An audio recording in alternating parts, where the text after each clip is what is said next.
slow up, no I don't take shit. I got no love for the fakeness. If you wanna play tough and wanna hate this, I'll always show up. I don't ever slow up, no I don't take shit. I got no love for the fakeness. Hi, Larry Taylor, and welcome back to another episode of Taylor Made Conversations with me and my super duper co-host, Kinaya. The one and only. The one, and it should never be two. We can make that. If we can make that a law, it should not be two. Only because you're so special, and I wouldn't want to dilute The specialty. The special education that you provide to this programming is tremendous, and we couldn't deal without it. Yeah. So, what is going on in the country today? Your girls. Your girls in the administration, they just let I me stop playing. I keep forgetting. I keep forgetting. She look, for you don't know when she say your girls, she mean the cat fighting that is happening in DC and dealing with. I mean, and actually dealing with us. Yeah. Right. And so we're right now. The hot topic is the supplemental nutrition program, Also known as SNAP. yes. There you go. Yep. There you go. Supplemental Nutrition Assistance Program, SNAP. And, you know, for those of you guys who don't know what SNAP is, right? SNAP is a program that used to be called food stamps that they transitioned into the nutritional program. And it deals with making sure that those who need assistance, those who income does not allow them to necessarily be able to make the decision of housing and food. This allows them to focus in on using their money for housing, and we will supplement their food nutrition through usually around $300 a month for families that qualify. Right. A lot of people say to themselves, "Oh man, this is just for, you know, those poor people who don't want to work." No. College students receive SNAP. A lot of people didn't know that, I didn't. because you have students who are in school who are now on their own, who can't necessarily afford to work, but still need to eat. Never thought of that. So I have a good friend, and he know who he is, and I might send this to him and give him let him give us a shout out. I don't want to put him out there like that, but I remember he was a single father in college, and he was doing his best, and he was doing what he can. He's now a tremendous inspiration in this country, but SNAP helped him get over those roadblocks to get where he needed to be. And so SNAP has proven itself to be a necessity in this country. And now we don't know if people are going to be fed. Exactly. So you know what's happening? You know what happened? So, to my understanding, to my knowledge, what happened was SNAP was taken away. Mm-hmm. It was taken away. The government shut down, and then with funds not being reallocated, nobody knew if SNAP was going to come back. And so then the administration said there will be no SNAP. Correct. Then a federal judge said, this is illegal. You need to give people SNAP. Ordered SNAP to come back in full. It was appealed by the administration, and the Supreme Court said, you got to give people back SNAP partially.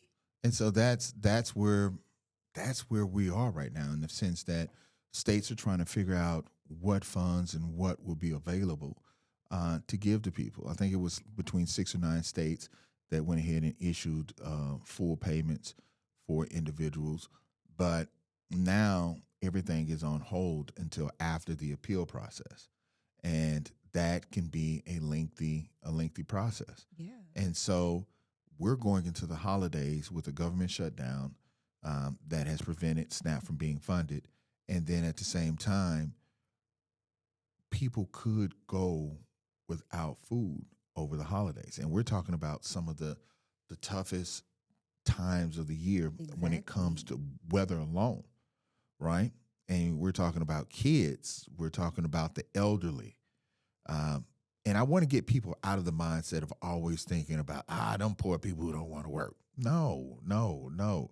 It's your grandparents, it's your grandma, your grandpa, your aunts, your uncles who have done their time, served this country by being hardworking citizens, Hardworking.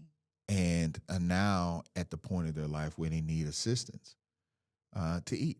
They don't want a whole lot. I mean, I'm about to crack a joke, but it's not funny, but it's true. But some cornflakes, some lunch meat, and Literally. some potato chips or some popcorn, and they're good, They're okay. That's all they eat. right? And so now you're talking about depriving them of that. And it's not even just that for me. Well, it's that, but on top of it being the holidays, kids, a lot of kids don't eat at home, contrary to popular belief or whatever the case may be. There are so many kids who go to school and rely on food, and when they come home, they're already having limited meals because their parents can't afford it. So with SNAP being gone, they're really not going to be able to eat. It's like there's no school break, or there's school breaks, so there's no meals at school. How are these kids going to eat? That's the question. And then, like you said, it's going to get cold. Like the weather is treacherous around this Mhm. time of year. A lot of people use food as medicine, but if you can't make soups and stews and all of that because of no SNAP benefits, what are you going to do? Especially if you can't afford medicine. And you know what? Before we go any further, shout out to my brothers and sisters at the TSA who showed up at 4 a.m. So that I could board my plane, and with only 15 minutes to get to it. But the fact that they're showing up, I mean, I just want to take my hat off to all of those men and women who are paid by the federal government, who have key positions, who have continued to show up and show out so that this country continues to move forward while our elected officials figure it out. Now, we're talking about SNAP, and we're talking about the food, and we're talking about all the different levels of government that are affected, the states, the federal government, and most importantly, the people. But a lot of times I think we forget where all of this comes from. Where does it all come from? So the government shut down. We're talking about healthcare. We're talking about healthcare. We're talking about the funding for healthcare.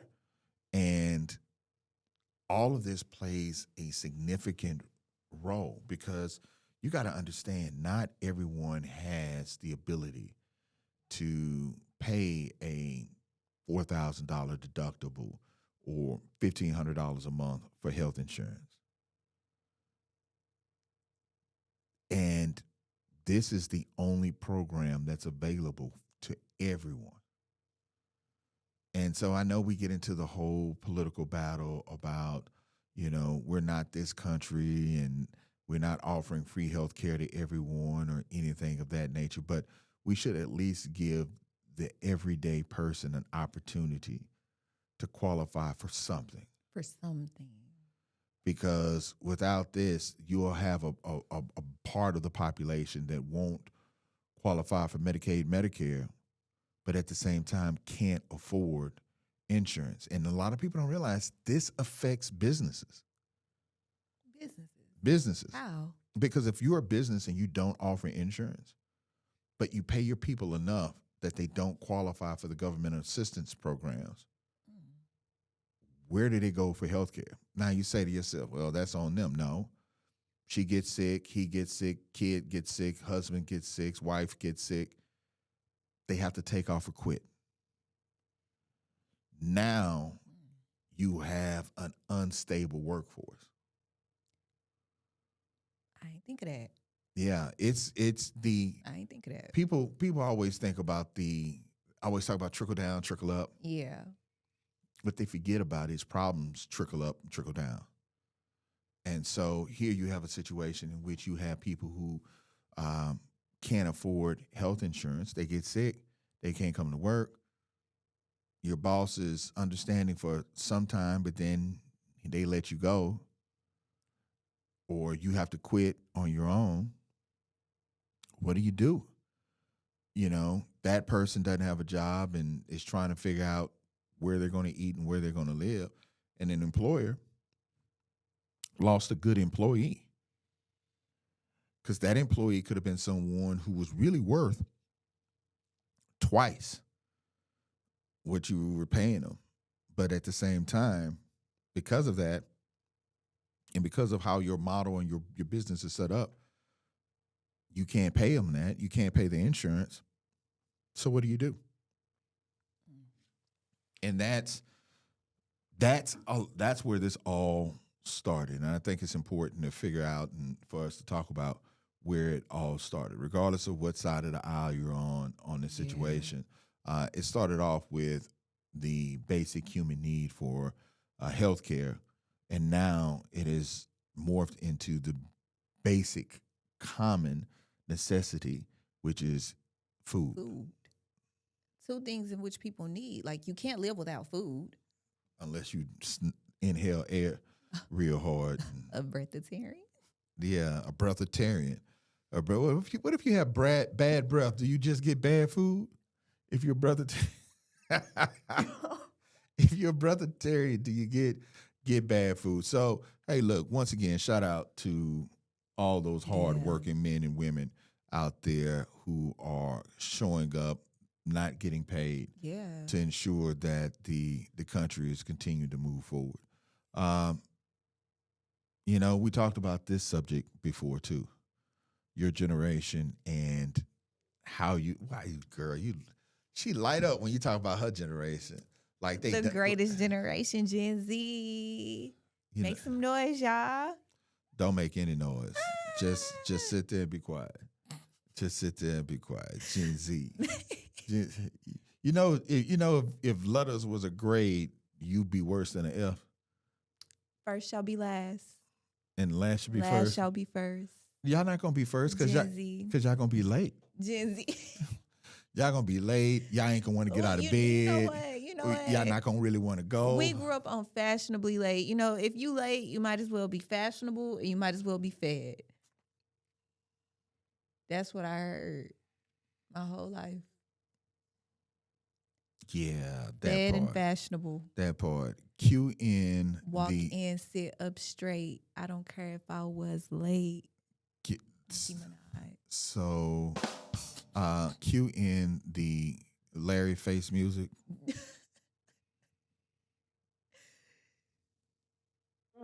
Gen Z. What the Z is you talking about?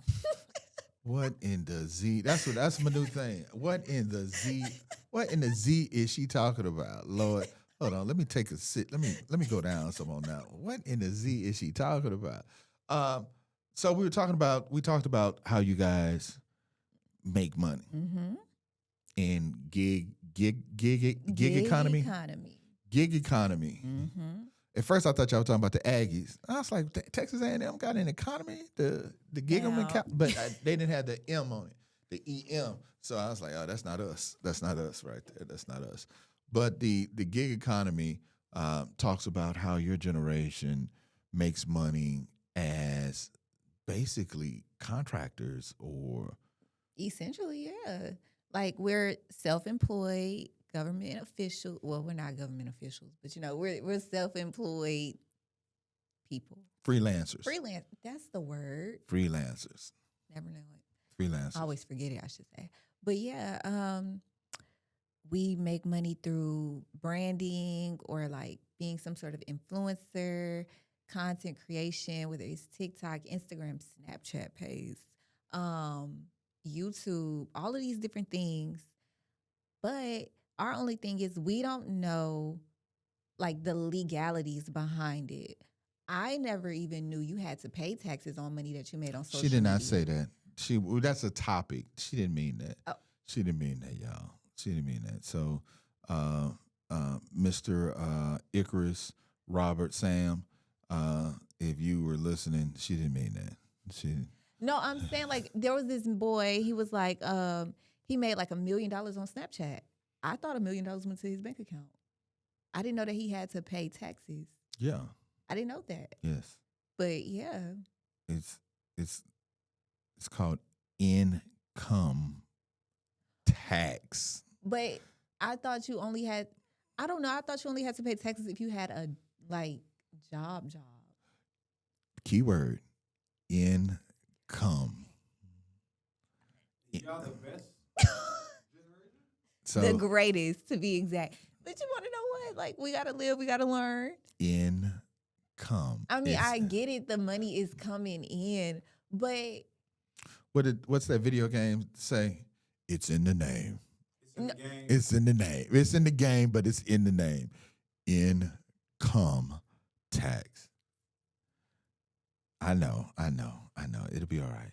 It'll be okay. So let's talk about that. Let's talk about the guy with the $1 million. The guy with the $1 million, hopefully he has a great CPA who can help him figure out what expenses he can use to deduct from that income, because you got your cameras, you got your lights, you got all your things that you need to produce that. You got the cost of your iPhone, gas, whatever you need to do in order to perform that task. All of those things are taken into account by a good tax attorney or CPA, which I am not. And so anything that I say on here is not to be taken as advice, but just as a general overview as to the complexities of the topic that we're talking about today.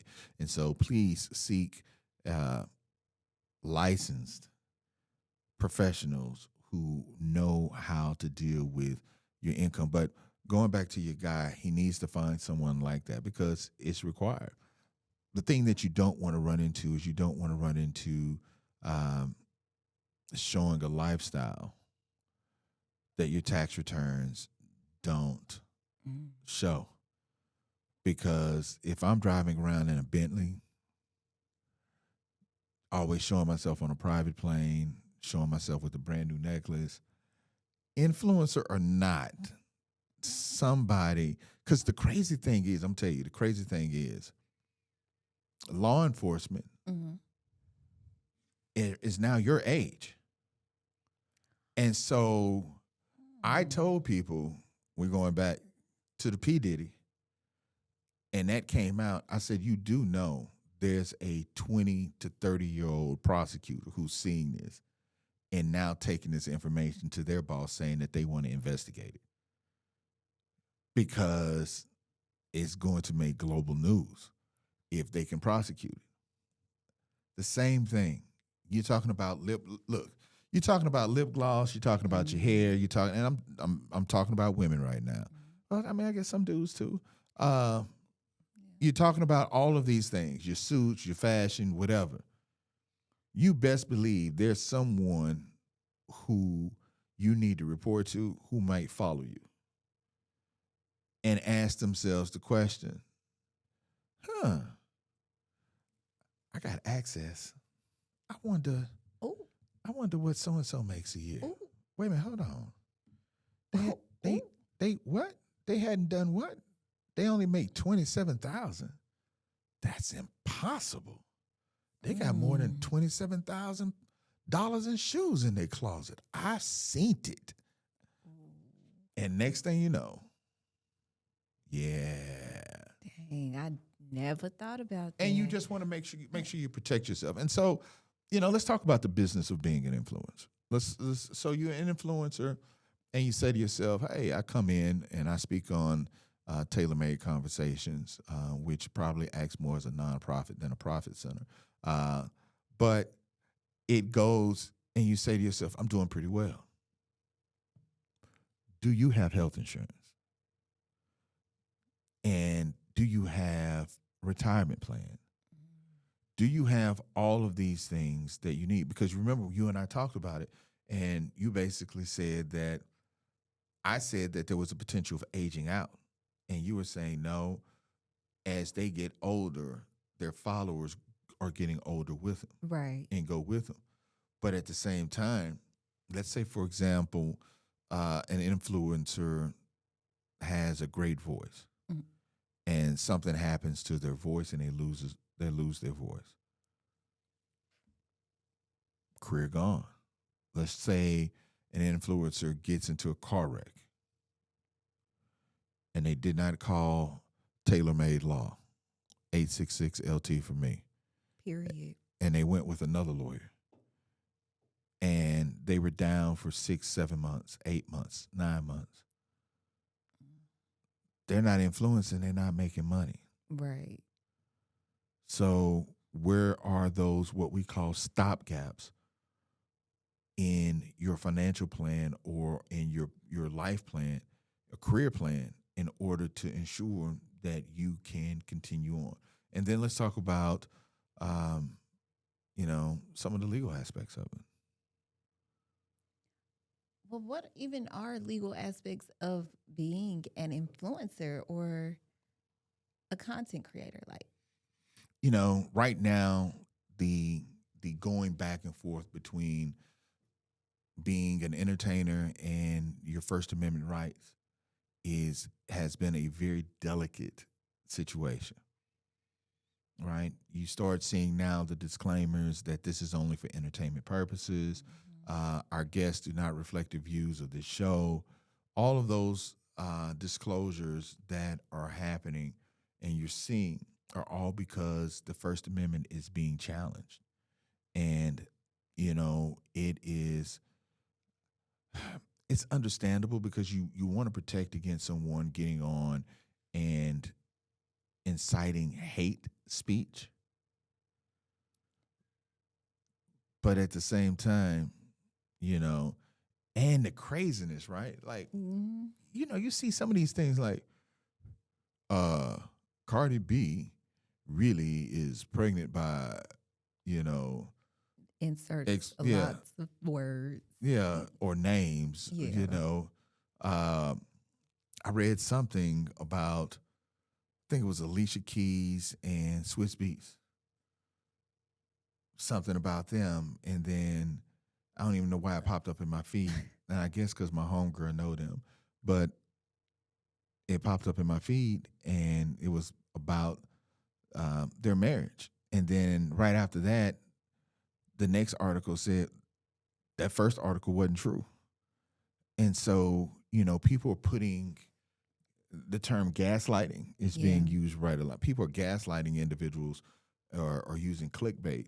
Absolutely. I do wholeheartedly get why it's being challenged for that purpose. But at the end of the day, it's like that can open up a can of worms that's like, that can literally open Pandora's box. Because if you can successfully challenge the First Amendment right in that manner, what does that mean for other And you statements? and you're absolutely right. And that's why I said it's a delicate situation. Because if I want to talk about my First Amendment right, if I want to talk about